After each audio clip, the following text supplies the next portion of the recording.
It's time for some Eat Sleep Go, John. We'll start with DevOps. DevOps jobs will be in demand for a long time. Yeah. Does this have anything to do with AI, like scaring people Uh, away? why? Why does it have to be? I don't know. It seems to be the trend. Like AI is going to take everybody's jobs. No, it's more about the. All right, That's so the DevOps. current scare of everyone right now. Well, it's not. I don't think it's that. I think it's more about the fact that DevOps is as much as we like to push it out as a practice in software engineering. The reality is that not as many teams as there should be are utilizing automation, especially when it comes to building software and deploying software.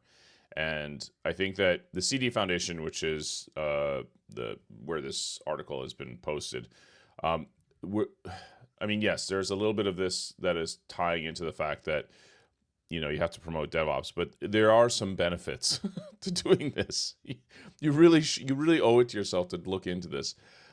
So it's more of a piece around what you should be looking at in terms of applying this to your own practices. But for those who are doing this today are definitely they see the light, and for those who aren't, you will see the light someday. I would assume, but.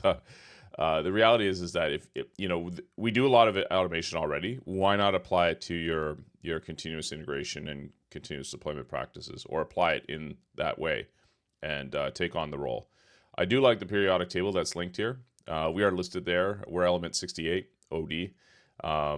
So yeah, this was kind of a clever one that I found in there. But I yeah, like it. yeah. So I see Chef in there too. yes, Chef is in there amongst others. I thought this was something that you would like, John. This was an article I picked up that is talking about tomorrow's physics test, machine learning. And this is an article by someone that works in physics, but learned about Python and machine learning as they were getting started in physics. Okay. And I guess they're using a lot of Python machine learning tools to analyze physics problems these days. And she is going back and saying, like, this is something that people need to learn, like, first. Like, if I wouldn't have learned this when I was learning about physics, I wouldn't understand it the way I do now.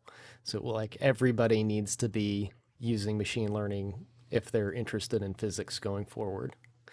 So they talk a little bit about like the Hadron Collider and how the data is processed there. It's a pretty lengthy article, but it's Mhm. it's pretty interesting to see. We see a lot of the IT developer side of the conversation. We don't normally see like the physics analyst side of the equation, and it's a pretty interesting take on the whole thing. Yeah, I would agree that the LHC is a good sort of example of that, where they discovered the Higgs boson, and they Hmm. do a lot of um, testing, with small particles, obviously, to trying to figure out what are the building blocks of matter, basically. Machine learning is definitely going to help in that sense because you're pouring over just mountains and mountains of data. You have to use machine learning. Physics also applies to astrophysics as well.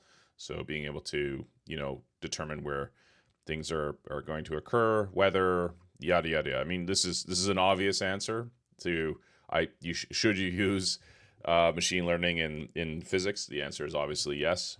But I think that it's going to be good in many ways to apply those. And I mean, don't fool yourself into thinking that, oh, I'm a developer working for a small company, or I don't really have large implications like this. No, you can use machine learning anywhere.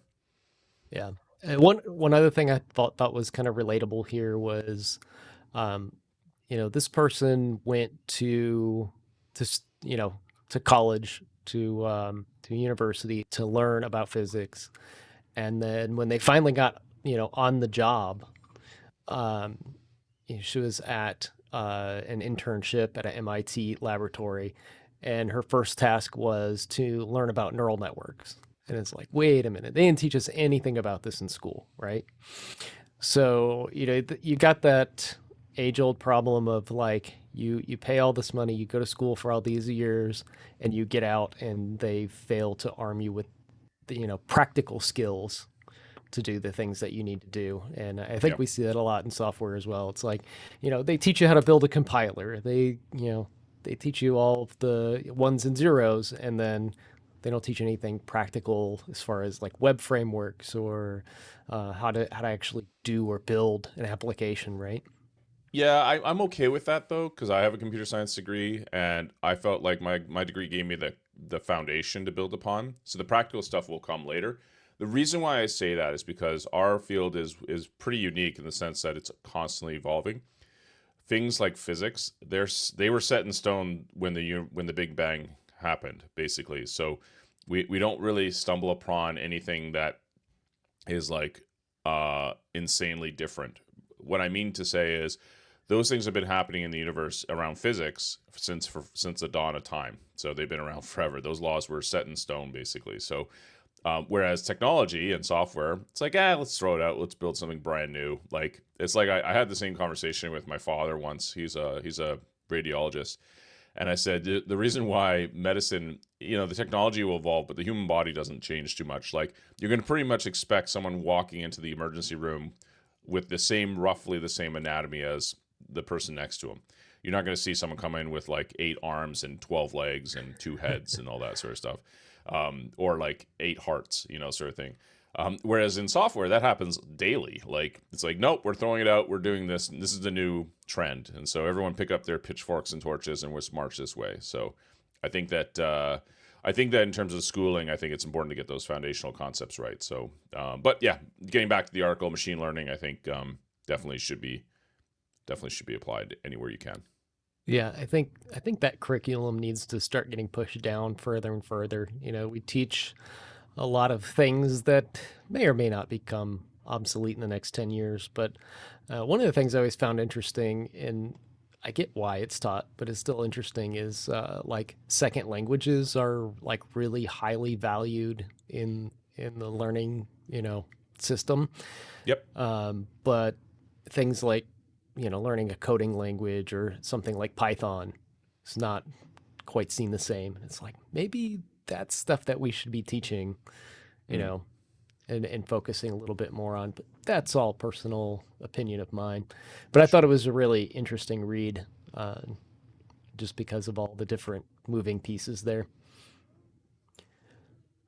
Let's see if I can get this ad off. There we go.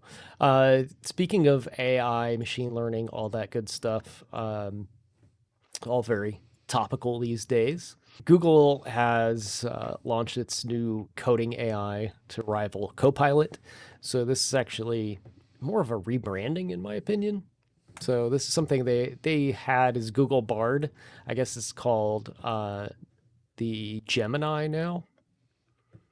Yeah, they've renamed Uh, it Gemini. It so makes they renamed sense it because Gemini. Gemini Sorry, go ahead. installation, it's all those things. So, I think I'm. I oh, think it I'm makes lagging sense a to little bit or rename. something. So having it renamed to Gemini makes a lot of sense. Yeah, so it's supports C, C++, Rust, etc. It's the coding assistant that is not GitHub Copilot, basically. So that's the alternative that's out there. There's spending tons of money on it, and all the big companies are. We talked about Meta having an AI Sure. that it just pushed recently, and then of course Microsoft Build is coming. And I don't know if you've Yep. seen the branding on Build yet, but Build Yes. is talking about AI. Like everything is going to be AI this year. If you want to learn about AI, this is going to be the event to learn about all the different paths you can take with AI in the Microsoft camp. There's a So we'll very talk meta about moment happening on that website right now. There's a ask me anything about Microsoft Build in the bottom right hand corner. So it's AI asking about the conference about AI. nice. So yes, you could Should ask we the same ask it question. How something? will AI shape how will AI shape your future? So you could start asking itself the same questions. Don't ask me questions. That's your job to answer. Okay. There you go. Perfect. Let's see what we get here. I wonder if they're using Telerik UI here. This is It looks like it, doesn't it? It looks a lot like our component, but it could be anything. But while it's busy trying to figure out the meaning of the This universe, is my we'll experience, take a look by the at way. This has been my experience most of the time with AI. It takes a really long time, and it comes back with the wrong answer. It is. I don't know if it's ours or not, but it's still. It says AI generated content may be incorrect. I love that disclaimer. Yes. I apologize, however I feel, but feel free to ask me anything about Microsoft Build 2024. No, this is the weatherman excuse. Chance of, possibility. It's like you can't get an out just because you answer something like that. Oh, there you go. Sure. Did I spell his last name right? Yes, you did. Will we see Scott Guthrie at Microsoft Build? Oh, look at that. I got a session from him. Hey. Not bad. Not bad. Although AI generated content may be incorrect, so Right. we don't know for sure. I'm gonna use that on every email I send now. How about Ed generated content may be incorrect? I think that one Yes. would be appropriate. Just ask my robot replacement. Speaking of robot replacements, great segue, John. I thought this was a fun article. Oh yeah. Because we talked about this on the show a couple times. And the argument was had like, why are we having a dedicated device to do this rabbit thing when it could just be an app? Yeah. Turns out it is just an app. That's what this author said. I think they went in and kind of dug into the code that they found on the device and came to their own conclusion that it is really just like a thin-skinned Android OS running an app.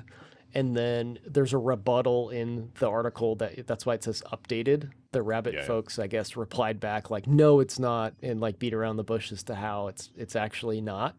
So it's up to you to decide your judgment on that. But I just thought it was kind of entertaining that it looks like underneath the hood of this Rabbit thing. Did they actually take this and run this on their phone as well? Yeah, they just grabbed the APK and just used it. So they just ran it right on their phone. Yep. Interesting. Yeah, so it could have been an app the whole time. None of this is surprising. Everyone gets enticed by the smart little looking device. It's the there's that engineering firm that built it. I saw the BVD review. He totally trashed it, along with the other AI devices that are out there. I don't even have one of these things, dude. And we looked at this thing like a couple of weeks ago about the R1 and all these other ones, like the Pin. And we could already tell this thing's gonna suck. And like, so I think part of the reason when I was thinking about this, I was like, okay, why is it a separate device? I'm like, okay, I don't want another device. But if you think about it, like getting stuff onto phones and stuff requires App Store compatibility, meaning you have to play by their rules. So there might be an element of that. So it's like, hey, we sell this like slimmed down version of the OS built into a device that you can buy for like $200, and it's the only device you'll need. Like they're trying to replace the smartphone. Good luck with that, by the way. That's never going to happen. But you know, don't say never. Just not. This isn't the thing, dude. Anyways, the APK here, they just grabbed it, just hosted it on Android, and so yeah, pretty easy to understand. And then they got it running on iOS via Flutter, I believe. And so yeah, this is not, you put a bunch of, you're not going to get around this. Like engineers are tinkerers. I don't know about you, but I disassembled my VCR when I was like 9. So we like to tinker. We're going to do this. Like you can't stop us from doing this sort of thing. So, this is going to be the reality. Now, the other part of this is that vendors like Humane and Rabbit have talked about their ecosystem around this. I'm talking generally about the viability of this as a product. I don't think that's going to save these products, to be honest. I think these are poor experiences. I don't know why they're being made. I think that there's better form factors to be had. And I would argue that Apple is going to be the one that I'll be most interested in watching. You may have noticed that they recently announced their M4 chip for the new iPad Air, Slim, the new AirPod Pro. Sorry. And in there, they are pushing more support for processing of neuroengines in their chipsets, which means there's this premise like AI in the cloud versus AI on the edge. I think it's a lot more useful to have AI on both, but a lot more Yeah. useful to have it on the edge. And in particular, where I want it most is in Siri, because if you ever talk to Siri, you know how frustrating it can be. And so having Siri get a improvement in its AI capabilities would be awesome, because I would love to ask it questions like, do I have an email from Ed talking about Eat Sleep Code episode 42? Can you read it back to me? Is there, okay, reply to Ed, tell him that I'll be late, blah, blah, blah. The things like that. You can't do that with Siri today. You can do it like very minimally. You can say like, tell me how to get to here, reply to that person, but that's it. Like, it understands basic commands. When you try and give it something a little bit more elaborate, it just like Siri steps on every rake on the floor big time. So I would love if this is the trend that you can see this happening. Like if AI gets pushed to the edge, especially on smart devices, that's going to eat everyone's lunch, including Humane and Rabbit and whoever decides to build something out like this, because it's built into the phone now that everyone has in their pocket. And that's the one I want. That's the one that I want to be able to have a conversation with Siri, just like I have a conversation with Chat AI right now. So if you download the iOS Chat AI iOS app, there's a conversation button you can turn on, and you can have a conversation with OpenGPT and Chat OpenAI frameworks, etc. And you can talk to it just like a conversation. It will answer questions, and it's really you think about that like, okay, now apply that to my local data in a local context without having to wait. Now you've got me. So I don't remember if it was you that shared the if AI or if Alexa was Hal. I don't think Were so. you the one that shared them? So your experience with Siri reminds me of this, and let's see if I can play it on here. Yeah, open the bay doors. Okay, here we go. Searching for Nice. cod recipes online. This is great. I can hear it. Sorry, I can't find anyone named Rod. Yeah, More in exactly. your This is contacts. exactly my experience. Open the pod bay doors, Hal. Sorry, I'm having trouble processing your Yeah, request. this is exactly what Siri and Alexa and all these things are like. Problem Child is a 1990 comedy movie starring Michael Oliver. What are you This is talking about, perfect. Hal? Yeah, it's exactly. This is Playing exactly it. Talking Heads on Spotify. Basically keeps doing this too. It's Yeah. fun. Here That's are a few yeah. popular halal What you said restaurants. reminded me of, though. Yeah. No, if Like you that push, that is our yeah. experience with Yeah. the Alexa device in our house. These it never smart understands agents, what we're trying to do. Yeah, these smart agents are not smart at all. They are incredibly useless in some contexts. And if Apple does, you can see where this is going, right? And I have no insight on this, but you can see where it's going. If AI gets pushed to the edge, where you have these chipsets that have NPUs in built in, really powerful NPUs, and you can work on models like, say, my local data on my device. Now you've got me.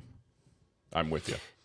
Yeah, like one of the ones that the Alexa does to us all the time is it's supposed to be really handy in the kitchen, which for the best egg timer ever invented with the most technology, to pack into an egg timer, it is the best egg timer. But Yes. beyond that, not so great. Like if you ask it, I can't remember if it's tablespoons or something like that. It's like how many tablespoons are in a quarter cup Teaspoon or something whatever. like Yeah, that. okay, yeah. It's like it comes out a repeating fraction, and it'll Okay. say back like 0.333333333. It's like, really, just tell me a third, okay? I It's know. a third of a cup, whatever it nothing's is. more Third frustrating tablespoon, than- third of a cup. Yeah, like here's what I found on the web, or playing Yeah. spoons. So it's like, God. So I'm with you. All right, so let's get to some more practical developer news. No, it's super practical. Let's talk about stuff people make. Hey. This is an article that we posted on Telerik.com's blogs. It's called Improve Angular Performance with Lazy Loading, Defer, and Kendo UI. The thing that's interesting here is they're doing a little bit more than lazy loading. Like you think lazy loading, you think, and it's in the example here where you might have like a product page. There's a lot of products, and you don't want to load like all 10,000 products, so you lazy load them in, right? And then you might have the issue of, well, I need some kind of loading animation, and Kendo UI comes in and does that with the skeleton component. It's in one of these screenshots somewhere. But this goes beyond that to talk about something called deferrable views in Angular. And what this is doing is, on top of lazy loading the data in, it's lazy loading all of the componentry that are required to display the items too. So Yeah. like So if you have, Facebook was the yeah. first vendor that I saw ever do this, where they had these placeholders for blocks of text, etc. And they were the first ones I thought did a really good job of this. Yeah, so like, the page will be loading in with the lazy loading, but this will also go, well, if this thing isn't being shown, like a card, for example, Yeah. if the card isn't being shown, then I don't need to load the CSS for the buttons that are in the card, and I don't need to load, the HTML that goes into the card, and so on. And that's what deferrable views do in Angular, placeholders. So it lets you not only lazy load the data, but also the view information, the markup, CSS, the static assets, all of that stuff. So this is a pretty cool read if you're an Angular developer and you want to see how just to like do that. There's Just the like that final right there. result Bang. there. Yeah. So it will display the skeleton, and as it's loading in the data, it's also bringing in the card component and the bits that go with it. So pretty cool post there. Yep, I like it. And like I said, the first time I ever saw this being done well was with Facebook. I think Facebook was the first company I ever saw to do this well. Speaking of Facebook, John, let's talk about React 19 beta. That came out April 26th, so about a week or so ago. So the new beta is here. Actually, we may have talked about this on the show before when it was coming up. But the beta is here now. So we were talking about what was coming, and now this is what is here. So we've got a bunch of the use verbs in the framework, and the way I understood this was like the use API is for people building frameworks on top of the React framework. So you have like Next.js and things like that. Things that utilize React underneath the hood. And you can kind of piggyback off of these APIs now. Nice. Then on to some Microsoft news. Talked about David Pine's article last time, Refactor Your C# code with primary constructors. So he made this into a series now. I don't know if this was the intention from the first post, but this is now going to be a 4-part series. And this one is talking about collection expressions. And this is just a nice, easy way to define collections in C#. So, you had the traditional way of doing it by writing out longhand. My favorite one, if you scroll down, is you can create a new array of nothing. Like, do you remember what it was like to create an array before this? You had to do like array.empty of type of foo. And it was like a whole bunch of code, and you just open some curly braces, and the compiler knows that is a new empty collection of integer. So nice short way of defining collections. There's a lot of different operators mixed into all of this as well. And he goes and deep dives into all of it. So when you get a chance, stop by the Microsoft blogs, check out David Pine's latest blog post there. And like I said, there's a series of them. We have aliasing by any type, and default Lambda parameters are coming up, which I'm not even sure if I know what that one is. So I have to take a look at that when it ships. That sounds similar to the primary constructors thing that we looked at previously, in the sense that it will be on the function, or the Lambda in this case. That sounds similar to primary constructors in my ignorant view of primary what that constructors is. are on a class. Default Lambda parameters, I guess, would be on a function. Yeah, that's what I'm saying. So like it would be defined on the function. Default, That's right. Yeah. So looking forward to seeing what else he writes about. He's always got good stuff to read. And then continuing on the Microsoft track here, we've got package management and improved Aspire support coming to C# Dev Kit. Yes. So you and I talked about C# Dev Kit quite a bit Yes. so far.